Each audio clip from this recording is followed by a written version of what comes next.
રહ્યા છો NN news. હું છું એન્કર અર્પિતા પટેલ. હવે જોઈએ અગત્યના સમાચાર.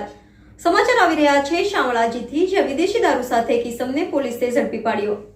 અણસોલ ચેકપોસ્ટ ખાતે વાહન ચેકિંગની કામગીરી ચાલી રહી હતી. તે દરમિયાન બલેનો ગાડીમાંથી કિંમત રૂપિયા 73,920નો મુદ્દામાલ તથા અન્ય મુદ્દામાલ મળી કુલ કિંમત રૂપિયા 3,75,920ના મુદ્દામાલ સાથે એક ઇસમને શામળાજી પોલીસે ઝડપી પાડ્યો હતો. પકડાયેલા આરોપીનું નામ મંગીલાલ લક્ષ્મીલાલ સુથાર રાજસ્થાનનો હોવાનું જાણવા મળેલ છે.